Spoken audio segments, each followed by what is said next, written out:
Novel لاگی تم سے دل کی لگن، جسے شہناز صدیق نے لکھا ہے۔ ناول سٹارٹ کرنے سے پہلے اگر آپ نے ابھی تک اس چینل کو سبسکرائب نہیں کیا ہوا تو اس کو جلدی سے سبسکرائب کر لیں اور ساتھ میں موجود بیل آئیکن کو ضرور پریس کریں تاکہ ایسے ہی انٹرسٹنگ ناولز آپ کو ایزیلی ملتے رہیں۔ لوئے لوئے بھر لے کڑیے جے تد پانڈا پرنا، شام پئی بن شام محمد تے گھر جاندی نے ڈرنا۔ اس کی آنکھ حسب معمول فقیر بابا کی پکار پر کھلی تھی۔ پاؤں میں جوتی اڑیستے ہوئے اس نے سر پہ دوپٹہ ڈالا اور پھر پلیٹ میں خشک آٹا لے کر گیٹ پر جا پہنچی۔ تمہاری آواز بہت خوبصورت ہے بابا، میرا دل کرتا ہے کہ میں سنتی جاؤں۔ فقیر بابا کے تھیلے میں آٹا ڈالتے ہوئے آج اس نے اپنے دل کی آواز کو زبان دے ہی دی۔ وہ مسکرایا اور اس کے سر پر ہاتھ پھیرتے آگے بڑھ گیا۔ گلی کے چاروں اطراف اس کی پرتاثر آواز ایک بار پھر سے گونجنے لگی۔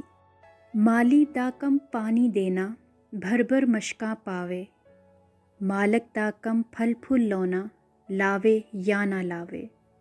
وہ گیٹ سے ٹیک لگائے اسے تب تک دیکھتی رہی جب تک وہ گلی کا موڑ نہ مڑ گیا، پھر آہستہ سے گیٹ بند کرتے اندر آ گئی۔ نماز ادا کی، قرآن کی تلاوت کی اور پھر چڑیوں کا دانہ لے کر چھت پر آ گئی۔ منڈیر پر پڑے برتن میں دانہ ڈالا، ساتھ پڑی خالی کٹوری کو پانی سے بھرا اور پھر مطمئن ہوتی نیچے آ گئی۔ سورج نے چاروں اطراف اپنی شعاعیں بکھیرنا شروع کر دی تھی۔ وہ کالج جانے کی تیاری کرنے لگی۔ السلام علیکم ابو جی۔ برآمدے میں بچھے تخت پر ابو کو بیٹھے دیکھ اس نے سلام کیا۔ وہ جو کسی گہری سوچ میں گم تھے چونک گئے اور پھر کتنی دیر کالی چادر کے حالے میں سجے اس کے معصوم چہرے کی طرف دیکھتے رہے۔ آپ نے ناشتہ کر لیا؟ ان کے سامنے موجود خالی برتنوں کو دیکھتے ہوئے وہ پھر سے بولی۔ انہوں نے بے خیالی میں ہنکارا بھرا۔ وہ برتن اٹھاتی کچن کی طرف بڑھ گئی جہاں امی اس کا ناشتہ بنا رہی تھی۔ السلام علیکم امی، کیا میرا ناشتہ تیار ہے؟ ہاں بیٹھو تم، میں دیتی ہوں۔ وہ وہاں پڑی اکلوتی کرسی پر ٹک گئی۔ اس کی آنکھوں میں آنسو جھلملانے لگے۔ وہ اچھی طرح جانتی تھی کہ اس کے والدین ان دنوں جس مشکل دور سے گزر رہے تھے، ابھی کچھ مہینوں کی ہی تو بات تھی کہ ان کے گھر میں کتنا سکون تھا۔ نہ جانے کس کی نظر لگ گئی تھی ان کے خوشحال گھرانے کو۔ وہ ہنستے بستے لوگ گمسم ہو کر رہ گئے تھے۔ ٹپ ٹپ اس کی گود میں پڑے ہاتھوں پر گرتے آنسو اپنے دکھ کی داستان سنانے لگے۔ اب رونے سے کیا فائدہ، پہلے سوچ سمجھ کر فیصلہ کرنا تھا۔ اس کے سامنے ناشتہ رکھتے امی برہمی سے گویا ہوئیں۔ مجھ سے آپ دونوں کی بے عزتی نہیں دیکھی جاتی امی۔ محلے والے جس انداز میں ابو کی شرافت پر انگلی اٹھا رہے ہیں میں وہ سب برداشت نہیں کر سکتی۔ اس نے آنسو بھری آنکھیں اٹھائیں۔ ابھی بھی تمہارے پاس وقت ہے مائدہ، اپنے ابو کے علم میں آنے سے پہلے پہلے اپنا فیصلہ بدل لو۔ یہ سب ٹھیک نہیں ہو رہا، میرا اور اپنے ابو کا ہی احساس کر لو۔ مہوم سی امید کے تحت انہوں نے اسے سمجھانا چاہا۔ آپ کا اور ابو کا ہی تو خیال ہے امی، ورنہ میں اس طرح کبھی نہ سوچتی۔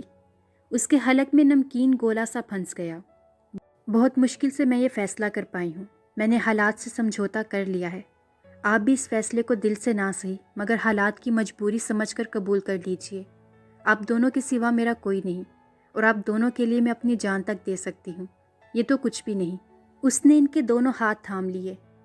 تو تم اپنا فیصلہ نہیں بدلو گی؟ میں مجبور ہوں امی۔ ہم مل کر مقابلہ کریں گے۔ ہم کمزور ہیں امی، ہم یہ گھر ہی چھوڑ دیں گے۔ ہم پہلے بھی تو اپنا گھر چھوڑ کر یہاں آئے ہیں نا، اور کتنے گھر بدلیں گے۔ اس کی بات میں وزن تھا مگر انہوں نے پھر بھی ہمت نہ ہاری۔ کیسے اپنی نازو پلی کو خاردار راہوں پر چلنے کی اجازت دے دیتی۔ تم ہمت کرو مائدہ، کوئی نہ کوئی راز ضرور نکل آئے گی۔ پلیز امی، مجھے مزید کمزور مت کریں۔ ٹوٹے لہجے میں جیسے اس نے گزارش کی۔ وہ کتنی دیر دکھ بھری نظروں سے اس کے منتشر وجود کو دیکھتی رہیں اور پھر ایک خفکی کا تاثر دیتی خاموشی سے باہر نکل گئی۔ ایک پل کے لیے اسے لگا کہ وہ اپنے فیصلے پر مضبوطی سے جمی نہیں رہ سکے گی۔ میں کیا کروں امی، میں مجبور ہوں۔ میں کمزور نہیں تھی مگر میرے رشتوں نے مجھے کمزور کر دیا ہے۔ وہ وہیں میز پر سر ٹکائے پھوٹ پھوٹ کر رو دی۔ اس کے دل نے کہا کہ وہ اپنے وجود کو ہی آگ لگا دے جس کی وجہ سے یہ سب ہو رہا تھا۔ کالج کے ڈرامہ فیسٹیول میں اس نے انارکلی کا رول پلے کیا تھا۔ خوبصورت تو وہ پہلے ہی تھی مگر اس گیٹ اپ نے اس کے حسن کو مزید پرکشش بنا دیا۔ ہر آنکھ پلک جھپکے بغیر اس کے سوگوار روپ کو دیکھتی رہی اور یہیں اس فنکشن کے چیف گیسٹ سردار شاہ بھی اس پر اپنا دل ہار گئے۔ انہوں نے یہ بھی نہ دیکھا کہ وہ عمر میں ان سے کتنی چھوٹی ہے۔ انہیں بس اپنے دل کا خیال رہا، جس کی ہر دھڑکن میں وہ بغیر اجازت آ کر سما چکی تھی۔ انہیں اگر کچھ یاد رہا تو اس کا سوگوار حسن، اس کی معصومیت، اس کی دلکشی۔ اپنے دل کے ہاتھوں مجبور ہو کر انہوں نے اس کے گھر اپنا پرپوزل بھیج دیا، اور وہیں سے مائدہ کی زندگی کا بھیانک باب شروع ہو گیا۔ اصفر صاحب نے رشتے سے انکار کر دیا۔ یہ بات سردار شاویر کی غیرت کو تازیانے کی طرح لگی۔ دل کا معاملہ رفتہ رفتہ انا کا سوال بن گیا، اور پھر انا ضد میں ڈھلتی گئی۔ مائدہ اور اس کے گھر والوں کی زندگی تنگ سے تنگ تر ہوتی گئی۔ محلے والے علیحدہ ان کے گھر پر نظر رکھنے لگے۔ تنگ آ کر انہوں نے وہ محلہ ہی چھوڑ دیا۔ 4 دن ہی وہ نئے گھر میں سکون سے رہ پائے تھے کہ ایک دن کچھ عورتیں ہاتھوں میں مٹھائی کی ٹوکریاں تھامے ان کے گھر چلی آئیں، اور پھر تمام شگن رکھتے وہ اس کی منگنی کی تاریخ طے کر کے چلی گئیں، جبکہ وہ تینوں ہکا بکا ایک دوسرے کی شکل دیکھ کر رہ گئے۔ مائدہ پھر بھی ہار ماننے والوں میں سے نہ تھی۔ اسے سردار شاویر پر بے انتہا غصہ آیا، جس نے ان سب کا جینا حرام کر رکھا تھا۔ اسی غصے کے زیر اثر وہ ان کے محل نما گھر جا پہنچی۔ آپ سمجھتے کیا ہیں خود کو؟ اپنی دولت کے بلبوتے پر جیسا چاہیں گے ویسا کریں گے، کوئی آپ کو روکنے والا نہیں۔ حاکم ہیں، دوسرے محکوم نظر آتے ہیں۔ کسی صورت وہ اپنے اشتعال کو کنٹرول نہیں کر پا رہی تھی۔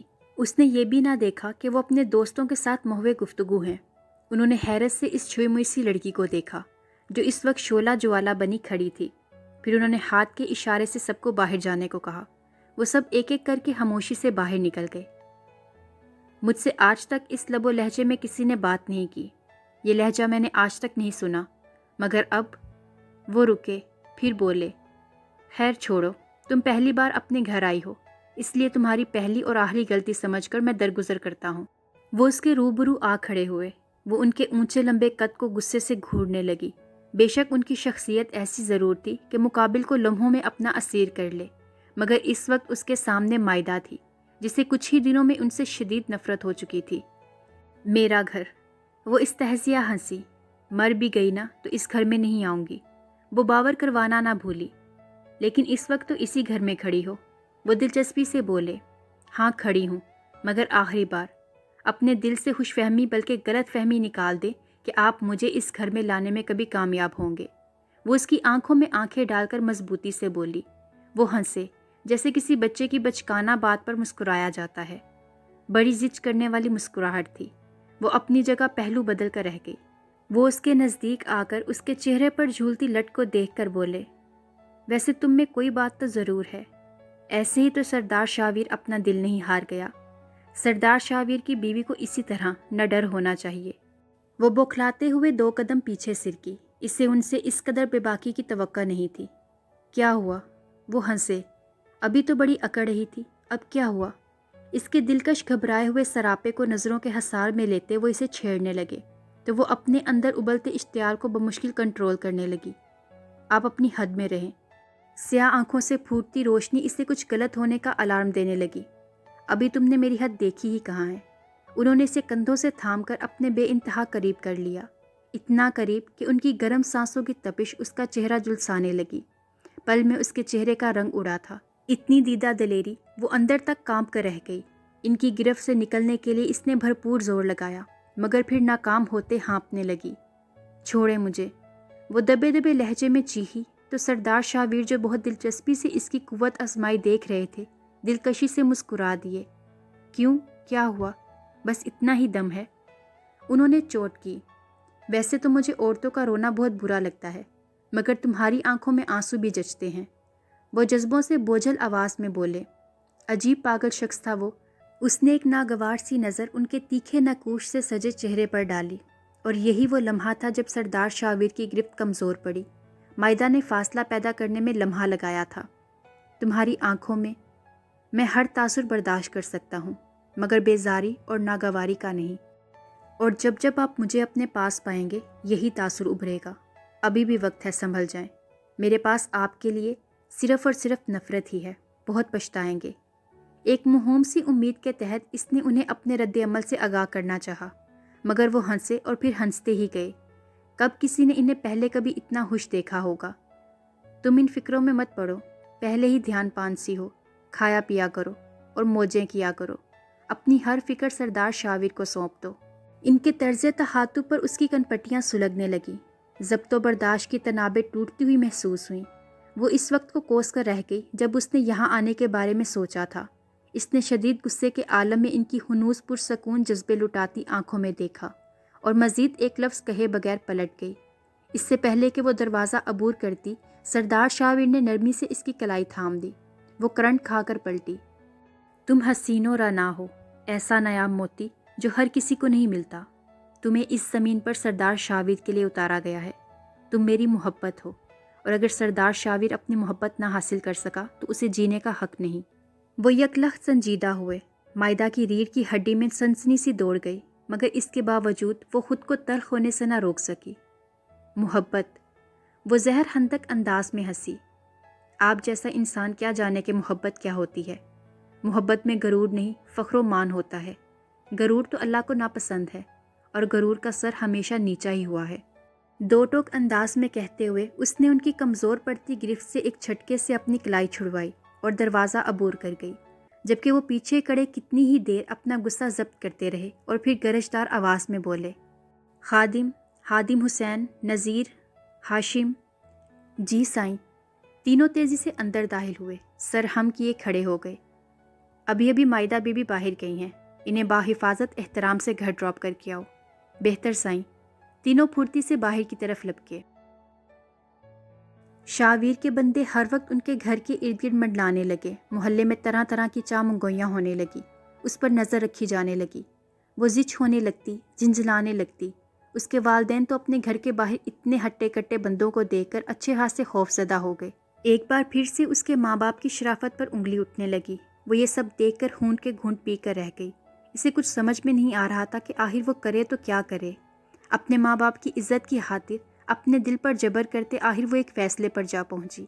اس نے امی سے کہہ دیا کہ وہ سردار شاویر سے شادی پر تیار ہے۔ اس کے فیصلے پر اس کی ماں تڑپ کر رہ گئی۔ پھر انہوں نے اسے سمجھانے کی بھرپور کوشش کی۔ وہ ہارنے لگی۔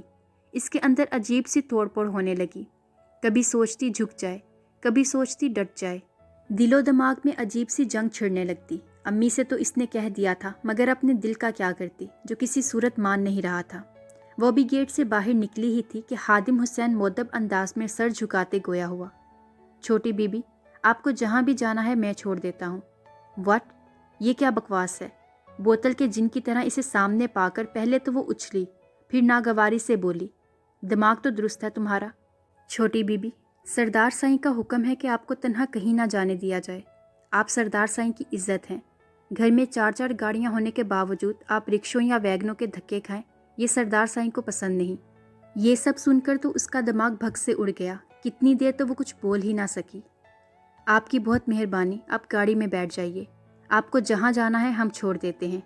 ادب سے کہتے ہوئے جھک کر اس نے گاڑی کا دروازہ کھولا۔ گلی سے گزرتی 2-3 عورتیں اس پر ایک تمسخر بھری نظر ڈال کر پرتجسس ہوتی کچھ فاصلے پر جا کھڑی ہوئیں۔ اس کی آنکھیں نمکین پانی سے بھرنے لگی۔ وہ ایک بھی لفظ کہے بغیر واپس پلٹ آئی، اپنے بیڈ پر گرتے ہی پھوٹ پھوٹ کر رو دی۔ ایک نرم گرم لمس سے اس کی آنکھ کھلی تھی۔ امی ابو اس کے قریب بیٹھے محبت سے اس کی طرف دیکھ رہے تھے۔ حیرت سے ان کی طرف دیکھتے ہوئے وہ اٹھ کر بیٹھ گئی۔ ہماری بیٹی کو یہ خوبصورت دن بہت بہت مبارک ہو۔ ابو نے اس کے ماتھے پر پیار بھرا بوسہ دیتے ہوئے 500 کا نوٹ اس کی طرف بڑھایا، جبکہ امی نے اسے پیار کیا، گلے لگایا اور پھر ایک سوٹ گفٹ کیا۔ اتنی محبت پر اس کی آنکھیں بھر آئیں۔ آج شام کو آتے ہوئے میں کیک لے کر آؤں گا۔ سریا، تم بھی اچھا سا کھانا تیار کر لینا، آج ہماری گڑیا کی سالگرہ ہے، مل کر منائیں گے۔ وہ ایک دفعہ پھر سے اسے پیار کرتے اٹھ کر کھڑے ہوئے۔ امی نے اسے بہت خوبصورت سرخ رنگ کا شفون کا سوٹ گفٹ کیا تھا۔ اسے اپنی ماں پر ٹوٹ کر پیار آیا۔ شام کو نہانے کے بعد اس نے وہ سوٹ زیب تن کر لیا، بال گیلے ہونے کی وجہ سے پشت پر کھلے چھوڑ دیے۔ آج بہت دنوں بعد امی ابو اسے پرانے انداز میں ملے تھے۔ وہ بہت خوش تھی۔ ڈور بیل بجنے پر وہ مسکرائی۔ یقیناً ابو ہوں گے۔ سر پر دوپٹہ اوڑھتی وہ سرشار سی گیٹ کی طرف بڑھ گئی۔ تم؟ سامنے کھڑے بندے کو دیکھ کر وہ پہلے حیران ہوئی، پھر غصے سے بولی، چھوٹی بی بی، آپ کو سردار سائیں نے یاد کیا ہے، چلیے ہم آپ کو لینے آئے ہیں۔ واٹ؟ اسے اپنی اسمارٹ پر یقین نہیں آیا۔ یہ کیا بکواس کر رہے ہو تم، اور میں کیوں تمہارے ساتھ چلوں؟ وہ سختی سے بولی۔ حقیقتاً اس کے 14 طبق روشن ہو چکے تھے۔ بی بی سائیں، ہم آپ کے ساتھ زبردستی نہیں کرنا چاہتے، ہمیں اس کا حکم نہیں، آپ سے درخواست ہے کہ مہربانی فرما کر گاڑی میں بیٹھ جائیں۔ خادم حسین نے اپنی وفاداری اس پر اچھی طرح ظاہر کر دی۔ وہ پیچ و تاب کھا کر رہ گئی۔ یہ کیا اول فول بکے جا رہے ہو؟ اور کیوں جاؤں میں تمہارے ساتھ؟ نہیں جاتی۔ کیا کر لو گے تم؟ سمجھ کیا رکھا ہے تم لوگوں نے ہمیں؟ ہماری شرافت کا ناجائز فائدہ اٹھا رہے ہو؟ میں تمہارے ساتھ کہیں نہیں جاؤں گی، سنا تم نے؟ اور خبردار جو مجھے ہاتھ لگایا تو، ورنہ ہاتھ توڑ دوں گی، سمجھے؟ وہ تو بھری بیٹھی تھی۔ ہم آپ کو ہاتھ لگا بھی نہیں سکتے، آپ ہمارے لیے بہت مقدس ہیں، مگر ہم زبردستی کرنے پر مجبور ہیں، ہمیں معاف کر دیجیے گا۔ معذرت کرنے کے ساتھ ہی اس نے گاڑی میں بیٹھی دونوں عورتوں کو باہر نکلنے کا اشارہ کیا، جو زبردستی اسے گاڑی میں بٹھانے لگی۔ اس کی دھڑکنیں رکنے لگیں۔ مزاحمت کے انداز میں وہ فقط پھڑ پھڑا کر رہ گئی۔ کمرے میں لا کر انہوں نے اسے چھوڑ دیا تھا۔ ان ہٹی کٹی عورتوں کو ناگواری سے گھورتی بازو سے ہلانے لگی۔ نہ جانے کیا کھاتی ہیں موٹی بھینسیں، وہ غصے سے بڑبڑائی۔ ہمیں معاف کر دیجیے گا چھوٹی بی بی، ہم آپ کے ساتھ زبردستی نہیں کرنا چاہتے تھے، مگر آپ نے ہمیں مجبور کیا تھا۔ دونوں میں سے ایک مؤدب انداز میں بولی۔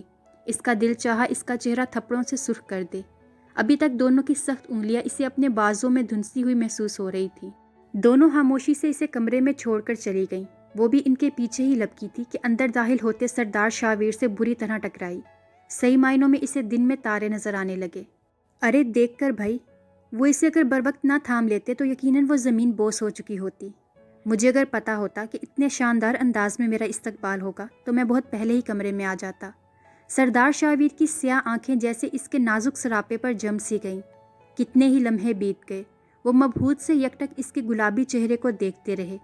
مائدہ کو ان کے دیکھنے کے انداز سے الجھن ہونے لگی۔ چھوڑے مجھے، بری طرح کسمساتے ہوئے اس نے ان کی گرفت سے اپنے شانے چھڑانے چاہے تو سردار شاویر جیسے ہوش میں آ گئے۔ پھر اپنی بے خودی پر مسکراتے ہوئے ایک بھرپور نظر اس کے چمکتے دھمکتے وجود پر ڈالی تو گویا چاند ہمارے آنگن میں اتر ہی آیا۔ انداز نہایت دل نشین تھا۔ مائدہ نے سٹپٹاتے ہوئے ایک برہم نظر ان کے پرسکون چہرے پر ڈالی اور پھر دروازے کی طرف بڑھ گئی۔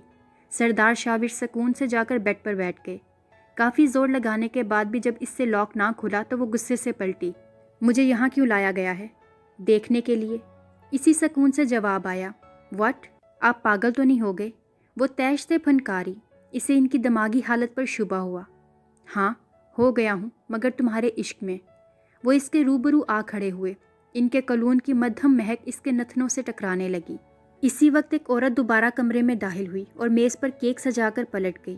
دروازہ کھلنے پر وہ حیران ہوئی۔ اس کے اتنا زور لگانے پر بھی دروازہ نہیں کھلا تھا، پھر اس نے کیسے کھول لیا؟ اس نے الجھ کر سوچا، پھر کیک کو دیکھتے بے ساختہ ٹھٹکی۔ ہماری جان کی سالگرہ ہو اور ہم نہ منائیں، یہ کیسے ہو سکتا ہے؟ اس کو کلائی سے تھامتے وہ کیک کے پاس لے آئے۔ لو کیک کاٹو۔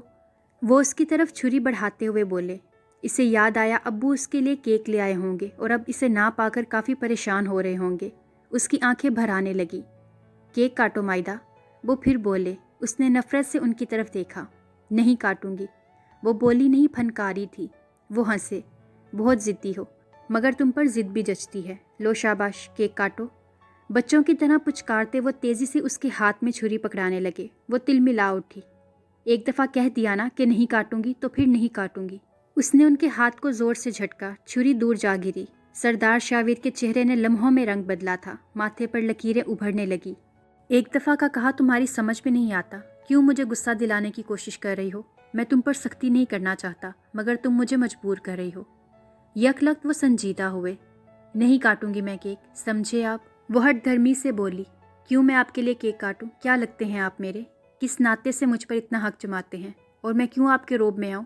میرا گھر سے تنہا نکلنا آپ کو پسند نہیں، غیر مردوں سے باتیں کرنا آپ کو پسند نہیں، خادم حسین کا مجھے چھونا آپ کو پسند نہیں، تو پھر آپ کون ہیں میرے؟ کیوں بار بار میرے قریب آتے ہیں؟ کس حق سے مجھے چھوتے ہیں؟ دوسروں کے لیے جو اصول ہیں وہ اپنے لیے بھی اپنائیں۔ سردار شاویر کے چہرے کے تاثرات بدلے ہوئے تھے۔ ہونٹ ایک دوسرے میں پیوست ہو کر رہ گئے۔ جینا حرام کر دیا ہے آپ نے میرا اور میرے والدین کا۔ کیا یہی ہے آپ کی شرافت؟ آپ عزت و غیرت کے علمدار بنے پھرتے ہیں، پہلے اپنے گریبان میں تو جھانک کر دیکھیں۔ غیر لڑکیوں کے قریب آنا، انہیں چھونا، کیا آپ کی غیرت کو زیب دیتا ہے؟ کیا لگتی ہوں میں آپ کی؟ اور کوئی اگر جو آپ کی بہن کے ساتھ یہ سب کرے تو پھر؟ بس، وہ سلگتے لہجے میں کہہ رہی تھی جب ہاتھ اٹھاتے ہوئے وہ پتھریلے لہجے میں بولے۔ ان کی آنکھیں بے حد سرخ ہو چکی تھیں۔ بہت بول چکی تمہیں اسی بات پر اعتراض ہے نا کہ ہمارے درمیان کوئی رشتہ نہیں؟ میں نامحرم ہوں تمہارے لیے؟ ٹھیک ہے، میں تمہارا یہ اعتراض بھی دور کیے دیتا ہوں۔ خادم حسین، وہ دہاڑے، جو حکم سائیں، وہ لمحوں میں حاضر ہوا تھا۔ میرے اور مائدہ بی بی کے نکاح کا انتظام کرو، تمہارے پاس صرف 1 گھنٹہ ہے۔ بہتر سائیں۔ وہ پلٹ گیا جبکہ وہ اپنی جگہ پر ساکت رہ گئی۔ اسے لگا جیسے اس کے قدموں تلے سے زمین ہی سرک گئی ہو۔ اسے اپنی دھڑکنیں رکتی ہوئی محسوس ہونے لگی۔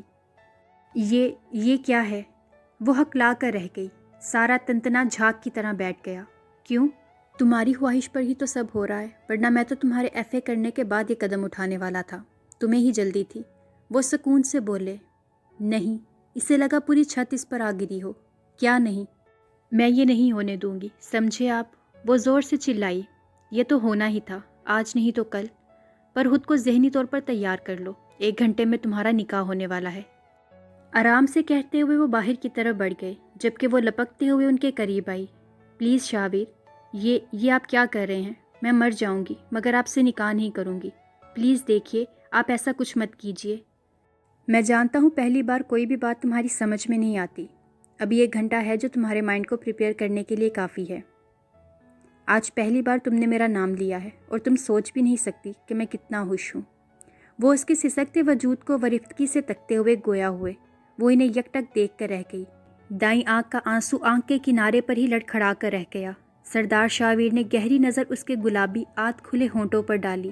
بے خودی میں اپنا ہاتھ اس کے چہرے کے قریب لے آئے، مگر پھر وہیں مٹھی بھینچ لی۔ اب میں تمہیں تبھی چھوؤں گا جب تمہارے جملہ حقوق میرے نام ہو جائیں گے، وہ کہہ کر پلٹ گئے۔ جیسے ہی نکاح ہوا نے اس کی رضامندی لینی چاہی، وہ انکار کر گئی۔ تم کچھ بھی کر لو سردار شاویر، مگر مجھ سے ہاں نہیں کہلوا سکتے۔ اس نے تنفر سے سوچا۔ اس کے انکار کی خبر سردار شاویر تک بآسانی پہنچ گئی۔ انہوں نے جیب سے پین نکالا اور ایک صفحے پر چند لائنیں تحریر کی۔ یہ دلہن کو دے آؤ، وہ انکار نہیں کرے گی۔ اور واقعی ان لفظوں کو پڑھ کر وہ ہار گئی، مگر ان کمزور لمحوں میں بھی اس نے شرط رکھی کہ وہ نکاح نامے پر سائن تب ہی کرے گی جب اس کے والدین بھی موجود ہوں گے۔ وہ اندر ہی اندر ٹوٹ رہی تھی، اپنوں کا ساتھ چاہتی تھی۔ سردار شاویر نے اس کی بات کا مان رکھا اور اس کے والدین کو بلا لیا، جو آتے ہی حیران پریشان سب سمجھنے کی کوشش کرنے لگے۔ مجھے معاف کر دیجیے گا امی ابو، میں بہت بری ہوں، مگر میں مجبور ہو گئی تھی، پلیز مجھے معاف کر دیجیے۔ وہ سسکنے لگی۔ ابو نے اس کے لرزتے وجود کو کندھے سے لگایا۔ آج انہیں ایک بیٹے کی کمی بڑی شدت سے محسوس ہوئی تھی۔ بھائی تو بہنوں کا مان اور محافظ ہوتے ہیں، ان کی نگہبانی میں ان کی بہنوں پر کوئی بری نظر نہیں ڈال سکتا۔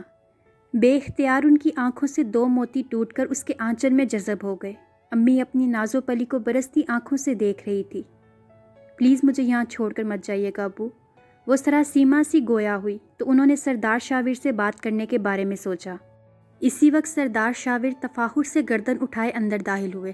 اصفر صاحب اٹھ کر کھڑے ہو گئے، جبکہ سریا بیگم نے مائدہ کو خود میں بینچ لیا، جیسے ان کی نظروں سے چھپانا چاہا ہو۔ پلیز آپ بیٹھیں، وہ ادب سے مخاطب ہوئے۔ اصفر صاحب انہیں روبرو پہلی بار دیکھ رہے تھے۔ 6 فٹ سے نکلتا قد، اپنے اٹل ارادوں کا پتہ دیتی کھڑی مغرور ستوان ناک، بھرا بھرا جسم، چوڑا سینہ، سیاہ روشن آنکھیں، گندمی رنگت، بھرے بھرے ہونٹوں پر سیاہ مونچھیں۔ یہ یونانی دیوتاؤں سی وجاہت رکھنے والا نوجوان انہیں بظاہر برا نہیں لگا تھا۔ انہیں لگا کہ وہ انہیں اپنی بات سمجھا سکتے ہیں۔ جو آنکھوں میں احترام لیے انہیں ہی دیکھ رہا تھا۔ جو ہونا تھا، جیسے ہونا تھا ہو گیا سردار صاحب، مگر 1 منٹ۔ ان کی بات پوری ہونے سے پہلے ہی وہ ہاتھ اٹھا کر بولے تو انہیں خاموش ہونا پڑا۔ مائدہ نے امی کی طرف ہراساں نظروں سے دیکھا۔ آپ کی بات درمیان میں کاٹی، اس لیے معذرت چاہتا ہوں، لیکن اگر آپ مجھے صرف شاویر کہیں گے تو مجھے زیادہ خوشی ہوگی بابا سائیں۔ ان کے لہجے میں ادب و احترام کی واضح جھلک تھی۔ نہ جانے کیوں مگر اصفر صاحب اندر سے پرسکون ہونے لگے۔ یقیناً وہ مصلحت کے کوئی نہ کوئی راہ نکالنے میں ضرور کامیاب ہو جائیں گے۔ آئیے ہم بیٹھ کر بات کرتے ہیں۔ مائدہ کو وہ اس وقت بہت بڑے ڈھونگی لگ رہے تھے۔ میں چاہتا ہوں کہ رخصتی مائدہ کے BA کرنے کے بعد کی جائے، کیا آپ کو اعتراض ہے؟ معاملے کی سنگینی کے پیش نظر انہوں نے لفظوں کا چناؤ بہت سوچ سمجھ کر کیا تھا، ورنہ جتنی منمانی وہ کر چکے تھے کچھ بعید نہ تھا کہ آگے کیا کر جاتے۔ وہ سیدھے سادے شریف انسان تھے، ان سے مقابلہ نہیں کر سکتے تھے۔ BA کرنے میں تو کافی عرصہ درکار ہے، جبکہ اتنا لمبا انتظار۔ خیر، آپ کی خواہش کا احترام کرتے ہوئے FA تک رخصتی ملتوی کر سکتا ہوں۔ مائدہ نے پرسکون سانس ہوا میں خارج کیا۔ وہ جلد از جلد یہاں سے نکل جانا چاہتی تھی۔ ٹھیک ہے۔ اسفر صاحب اٹھ کھڑے ہوئے۔ مائدہ اور سریا بیگم بھی ان کے ساتھ اٹھ کھڑی ہوئیں۔ اگر آپ کی اجازت ہو تو میں کچھ دیر مائدہ سے بات کر سکتا ہوں۔ وہ خاموشی سے باہر نکل گئے۔ امی پلیز مجھے بھی اپنے ساتھ لے جائیے۔ اس نے بے سختہ ہاتھ جوڑ دیے، مگر وہ بھی باہر نکل گئی تو وہ ہراساں نظروں سے سردار شاویر کو دیکھنے لگی۔ تو مسز سردار شاویر ہماری زوجیت میں آ کر کیسا محسوس کر رہی ہیں؟ اب تو ہم دونوں نامحرم نہیں ہیں، میں تمہیں چھونے کا مکمل حق رکھتا ہوں۔ سیاہ آنکھوں میں جذبوں کا ٹھاٹھے مارتا سمندر موجزن تھا۔ مائدہ کو لگا جیسے اس کے ارد گرد کوئی دیوار کھڑی ہو گئی ہو۔ وہ لاکھ چاہے مگر دیوار پھلانگ نہیں سکتی۔ سیاہ آنکھوں کے بے باک تیوروں کو روکنے کا اب اس کے پاس کوئی جواز نہ تھا۔ وہ مسکراتے ہوئے اس کے قریب آئے اور اسے کندھوں سے تھام لیا۔ اس کا روا روا کانپنے لگا۔ دل کی دھڑکن اتنی تیز ہوئی کہ سینہ چیرتی باہر آنے لگی۔ مجھے پورا حق ہے کہ میں تمہیں چھو سکوں، دیکھ سکوں اور سرا سکوں۔ اب تو تمہیں کوئی اعتراض نہیں ہونا چاہیے۔ انہوں نے دونوں ہاتھوں کے پیالے میں اس کا چہرہ بھر لیا۔ اس کی پیشانی ارک آلود ہو گئی، ہونٹ کپ کپانے لگے۔ تم نہیں جانتی مائدہ کہ تم میرے لیے کیا ہو، اور تم کبھی سمجھ بھی نہیں سکو گی۔ تم میرے انتظار کا ثمر ہو، تم میرے تصور کا شاہکار ہو، تم میری آنکھوں کا خواب ہو، تم میرے جینے کا جواز ہو۔ جذبوں کی شدت کی وجہ سے ان کی آواز بوجھل ہو گئی۔ مائدہ کو لگا اگر تھوڑی دیر وہ اسی طرح کھڑے رہے تو وہ ضرور بے ہوش ہو جائے گی۔ میں تم سے محبت کرتا ہوں، بے انتہا محبت۔ تم مجھے ہر وقت سر تپا محبت ہی پاؤ گی۔ تم میری ہو چکی ہو، میری دیوانگی کو قرار آ گیا ہے، میرے دل کو سکون مل گیا ہے۔ اس کے عوض اگر تم جان بھی مانگو تو میں ہنس کر دے دوں گا۔ اس نے اپنے دونوں ہاتھ ان کے ہاتھوں پر رکھے اور ان کی گرفت سے اپنا چہرہ آزاد کرنا چاہا۔ اس کی کمزور سی کوشش پر وہ دلکشی سے مسکرائے اور پھر اسے دونوں کندھوں سے تھامتے ٹیبل پر موجود کیک کے پاس لے آئے۔ لو کیک کاٹو۔ ٹیبل سے چھری اٹھا کر اس کی طرف بڑھائی۔ وہ خاموشی سے کیک کاٹنے لگی۔ انہوں نے چھوٹا سا پیس اٹھاتے ہوئے اس کی طرف بڑھایا۔ اس کی آنکھیں نمکین پانی سے بھرنے لگی۔ جن حالات میں وہ اس وقت پھنسی ہوئی تھی کسی قسم کی بھی مزاحمت نہیں کر سکتی تھی، کرنا چاہتی تو بھی نہیں۔ خاموشی سے منہ کھول کر اس نے چھوٹا سا نوالہ لے لیا۔ اس کی حلق میں آنسوؤں کا گولا سا پھنس گیا۔ وہ زندگی میں کبھی ایسے بے بس بھی ہوگی اس نے پہلے کبھی نہیں سوچا تھا۔ اس سے پہلے مجھے کیک کبھی اتنا مزیدار نہیں لگا۔ اس کا جھوٹا کیک رغبت سے کھاتے سردار شاویر کی آنکھوں میں شرارت ناچنے لگی۔ اس کی آنکھیں بے اختیار جھک گئیں۔ پھر وہ سنجیدہ ہو کر بولے، میں تمہیں خود سے کسی صورت دور نہیں کرنا چاہتا، مگر بابا سائیں کی خواہش کا مان رکھتے ہوئے مجھے ایسا کرنا پڑا۔ جس طرح میں نے بابا سائیں کی خواہش کا احترام کیا ہے، میں چاہوں گا تم بھی میری ہر خواہش کا مان رکھو، سمجھی؟ انہوں نے اسے کندھوں سے تھام کر کہا۔ وہ خاموش رہی۔ وہ جلد از جلد یہاں سے نکل جانا چاہتی تھی۔ نہ جانے کیا ہوا تھا کہ سردار شاویر جو اسے گہری نظروں سے دیکھ رہے تھے، ایک مانوس سی کیفیت کے زیر اثر اسے باہوں میں لے لیا۔ تم مجھے پاگل کر کے چھوڑو گی، وہ بے خودی میں بڑبڑائے۔ وہ اس افات کے لیے بالکل تیار نہیں تھی، اچھی خاصی بخلا کر رہ گئی۔ پلیز چھوڑے مجھے۔ وہ بن پانی کی مچھلی کی طرح ان کی باہوں کے گھیرے میں تڑپنے لگی۔ تمہیں چھوڑنے کو ہی تو دل نہیں چاہ رہا، مگر مجبوری ہے۔ اسے خود سے علیحدہ کرتے ہوئے وہ ہنسے، بڑی بے بس سی ہنسی تھی۔ سردار شاویر بھی زندگی میں کبھی مجبور ہو سکتا ہے، میں نے کبھی نہیں سوچا تھا۔ وہ اپنی بے بسی کا مذاق اڑانے لگے، پھر اس کے نازک سراپے پر بھرپور نظر ڈالتے ہوئے پلٹ گئے۔ وہ جیسے ہی کالج جانے کے لیے گیٹ سے باہر نکلی، خادم حسین نے اس کے لیے بیک ڈور کھول دیا۔ وہ چادر سنبھالتی خاموشی سے گاڑی میں بیٹھ گئی۔ آج وہ پورے ہفتے بعد کالج جا رہی تھی۔ کلاس فیلوز نے جب اس کی غیر حاضری کی بابت پوچھا تو وہ طبیعت خرابی کا بہانہ بنا گئی، مگر اپنی بیسٹ فرینڈ سارا سے وہ کچھ نہ چھپا سکی۔ اس کے کندھے پر سر رکھ کر اس نے اپنے دل کا تمام درد کہہ سنایا۔ او مائی گاڈ، تمہارے ساتھ اتنا کچھ ہو گیا اور مجھے خبر تک نہ ہو سکی۔ پلیز سارا، مجھے بتاؤ کہ اب میں کیا کروں۔ اب تم کر بھی کیا سکتی ہو؟ وہ تعصب سے بولی۔ کیوں میں کچھ نہیں کر سکتی؟ یہ امیر زادے خود کو سمجھتے کیا ہیں؟ دولت کے بلبوتے پر جو چاہیں کر سکتے ہیں۔ وہ نفرت و ناگواری سے بولی۔ مائدہ، اب تم سردار شاویر کی منکوحہ ہو، یہ کوئی معمولی بات نہیں ہے۔ تمہارا ان سے نکاح ہو چکا ہے، اور یہ وڈیرے ٹائپ مرد اپنی منگ تک کسی صورت نہیں چھوڑتے، بیوی تو دور کی بات۔ مگر میں ان کے ساتھ نہیں رہنا چاہتی سارا۔ مجھے ان سے نفرت ہے، شدید نفرت۔ اس کی آنکھوں میں آنسو آ گئے۔ پلیز رو مت، رونے سے اس مسئلے کا حل نہیں نکلے گا۔ اسی لیے اسلام نے عورت کو پردے کا حکم دیا ہے، نہ وہ تمہیں دیکھتے اور نہ اس طرح ہوتا۔ انارکلی کے گیٹ اپ میں لگ بھی تو تم بڑی پیاری رہی تھی۔ مائدہ اسے ایک نظر دیکھ کر رہ گئی، پھر تھوڑی دیر بعد بولی، یہ جو 5 گز کا ٹینٹ ہے نا، انہی کے حکم پر اوڑھتی ہوں۔ اس نے اپنی بلیک چادر کی طرف اشارہ کیا۔ جانتی ہو، جس گاڑی میں میں کالج آئی ہوں اس کا کلر بھی بلیک ہے، اور شیشے بھی۔ پردے کی اتنی سختی ہے، مگر اب کیا فائدہ؟ میرے ساتھ جو ہونا تھا وہ تو ہو گیا۔ اپنی بے بسی پر اسے رہ رہ کر غصہ آ رہا تھا۔ دیکھنا، میں رخصتی نہیں ہونے دوں گی۔ وہ دور خلا میں گھورتی ہوئی بولی، تم کیا کرنے والی ہو مائدہ؟ سارا کو اس کا انداز کھٹکا۔ کچھ بھی، مگر یہ رخصتی نہیں ہوگی۔ وہ مضبوطی سے بولی۔ اسے وہ وقت یاد آیا جب سردار شاویر نے اسے حت میں دھمکی دی تھی کہ اگر وہ اپنے والدین کی زندگی چاہتی ہے تو خاموشی سے ہاں کہہ دے۔ وہ کچھ بھی کر سکتے تھے، کسی بھی حد تک جا سکتے تھے۔ وہ یہ بات اچھی طرح سے جان چکی تھی، اسی لیے خاموشی سے اس وقت قبول کر لیا، مگر پھر کسی خوف کے زیر اثر اس نے اپنے والدین کو بھی بلا لیا تھا۔ یہ تھا لاگی تم سے دل کی لگن کا فرسٹ پارٹ۔ پسند آنے پر اس کو زیادہ سے زیادہ فیس بک اور واٹس ایپ کے گروپس میں اپنے فرینڈس کے ساتھ شیئر کریں، اور اگر آپ نے ابھی تک اس چینل کو سبسکرائب نہیں کیا ہوا تو اس کو جلدی سے سبسکرائب کر لیں، اور ساتھ میں موجود بیل آئیکن کو ضرور پریس کریں تاکہ آنے والی ہر ایپیسوڈ آپ کو ایزیلی مل سکے۔